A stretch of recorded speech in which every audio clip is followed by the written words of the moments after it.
I'm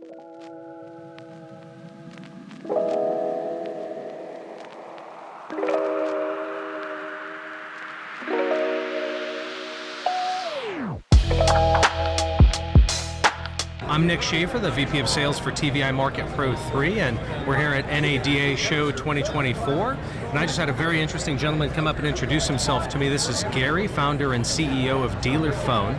And part of the reason I was so interested in what you do, Gary, is because as a fixed ops marketing company, one of our clients' greatest challenges is that they don't have either the staff or the process or the disciplines to handle the leads that we're driving to their store via inbound calls. And it sounds like your company offers some solutions to that. So let's start by having you walk me through how you discovered this as a business need before you founded Dealer Phone. Fantastic, be glad to. So Nick, our parent company is Clarity Voice. I'm also the founder and CEO of Clarity Voice, and I founded the company about 20 years ago. And for 15 years, we really focused on the business category of franchised home services businesses. Okay. And focused our not just our marketing efforts, but also our operational efforts and customization in that segment, so that we can always add value to our customers. We want to stand out because we actually provide a solution. Yep. About 5 years ago, I was in a CEO roundtable with a friend of mine who said, "Hey Gary, the phones in my dealership really suck." And I said, "Okay, Jeff, if you buy me lunch and a drink, I'll stop by and see what we can do." Seems like a square deal. That worked out well. And so we ended up putting phones in his dealership and saw where the opportunities were for dealers to better manage and better utilize their communications platform. Okay. So that's how we got started as Dealer Phones. Fantastic. Yeah. So now that you're here 19 years later and you have a very beneficial product suite for your clients, walk us through the benefits of your product suite as it relates to solving that initial need. Yeah, sure. For dealerships, we are the communications platform. Okay. So we're the voice and text that all other technologies can be layered upon. And what that does is, first, it separates all of the technologies from the core function of the base communications. So we bring our expertise in the communications, and other organizations like yourself brings expertise in whatever your group is. For you, it's fixed ops marketing. Yep. Very good. So a dealer gets the best from their vendors and the best outcomes from that.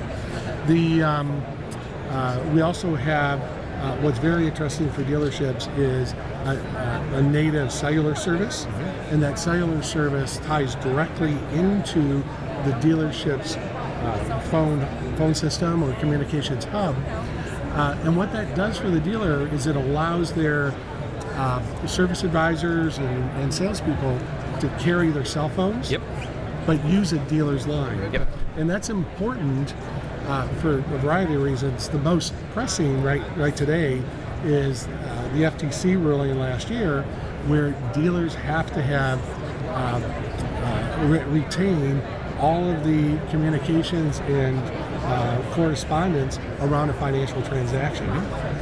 And if a salesperson or a service person is talking about money and they're using their personal cell phone, which they do for convenience, sure, and to better service the customer, better customer experience, that now they can still provide that level of service to the customer and comply with the FTC. So it's a win for everybody. Now, let's say that your product is deployed in a dealership, okay? And a client calls into that dealership to do service business, let's say to either schedule an appointment or to get status on their car. What is the client experience that's more beneficial to them than a dealership that's not using your services? Sure.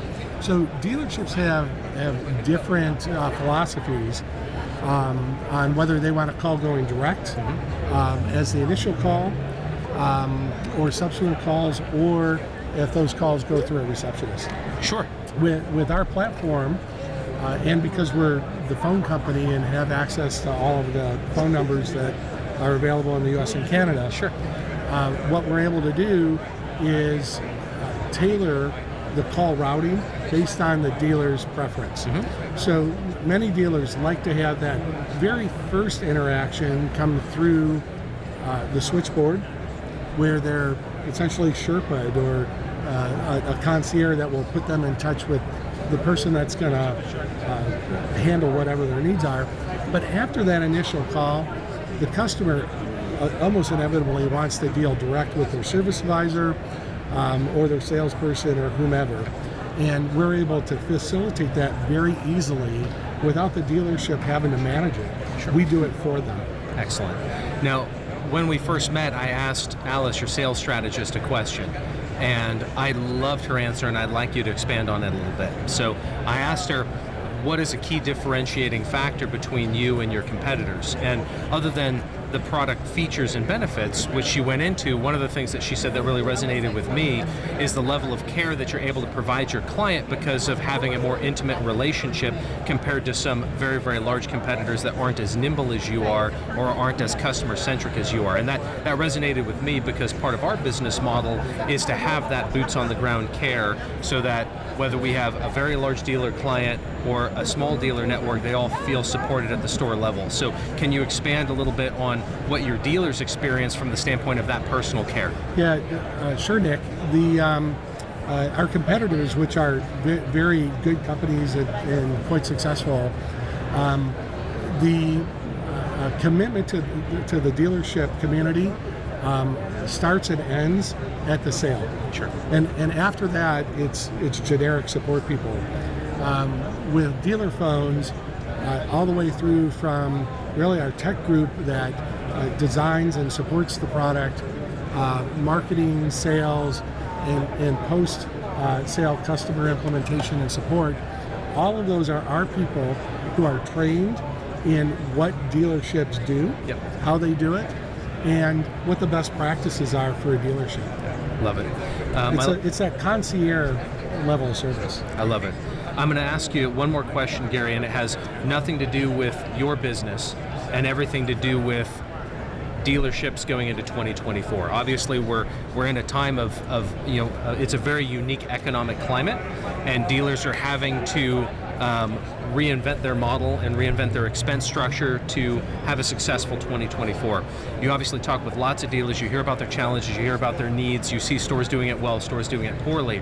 If you could give a dealer advice and say, hey, if you do these things in 2024, you'll be more likely to be successful, what would you recommend?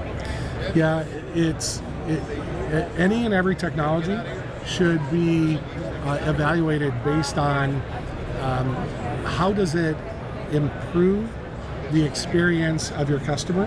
That's number one. You know what? It's number one and number two. Yeah.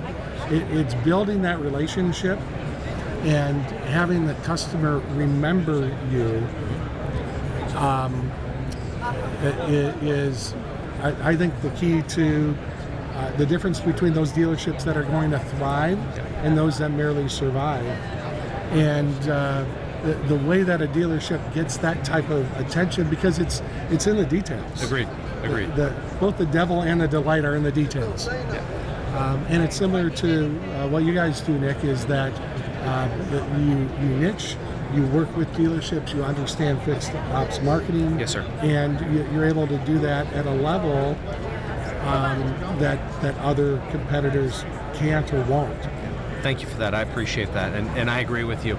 Everybody's in a mode right now where they're trying to find a way to get better, stronger, faster, leaner in their dealership operation. And the key to success, as you well said, is finding a way to do that without losing that unique personal treatment that the customer deserves. So Exactly. I deeply appreciate our time together. It was my pleasure to meet you. You're It was a pleasure being with you, Nick. very Thank you. interesting person, very interesting company, and it sounds like you offer a great product to your customers.